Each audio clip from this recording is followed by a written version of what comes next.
اتنی آسانی پیدا کرتا ہے. حضرت مجدد پاک رحمۃ اللہ علیہ کے صاحبزادے قیوم ثانی وہ خواب میں نبی علیہ السلام کو دیکھتے ہیں تو عرض کرتے ہیں یا رسول اللہ صلی اللہ علیہ وسلم، قرآن شریف میں تو بڑا ڈرایا گیا ہے نزا کی تکلیف سے،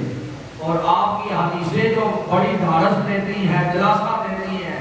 کہ ایسا یعنی اس طرح روح نکلے گی کہ جس طرح وقت سے بال نکلتا ہے. یا رسول اللہ اس کی تطبیق کیسے ہو؟ تو حضور نے فرمایا کہ سورہ یوسف پڑھو، سورہ یوسف پڑھو. آپ فرماتے ہیں کہ سورہ یوسف ایک دفعہ پڑھی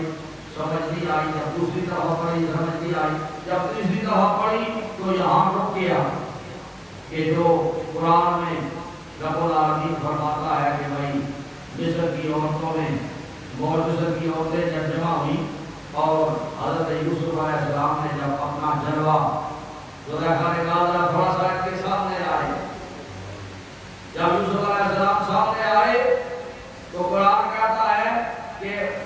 انہوں نے اپنی انگلیاں کاٹ لی، ان کو پتہ ہی نہیں چلا. تو حضرت فرماتے ہیں حضرت مجدد صاحب رحمۃ اللہ علیہ کے بڑے صاحبزادے قیوم ثانی وہ فرماتے ہیں نام یہ خواجہ محمد معصوم رحمۃ اللہ علیہ سلسلہ معصومیہ جیسے جاری ہوا ہے. خواجہ محمد معصوم رحمۃ اللہ علیہ وہ فرماتے ہیں میں سمجھ گیا کہ سرکار نے یہ اشارہ دیا ہے مجھے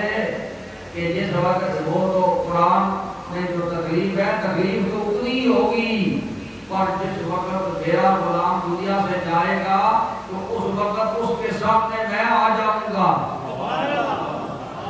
وہ مجھے دیکھتا رہے گا، اس کو تکلیف کا پتہ ہی نہیں چلے گا، جس طرح مصر کی عورتوں کو آپ کٹ گئے اور پتہ ہی نہیں چلا. تو اللہ تعالیٰ ہمیں آخری وقت میں نبی علیہ السلام کا دیدار نصیب فرمائے تاکہ ہماری روح نکلنے میں آسانی ہو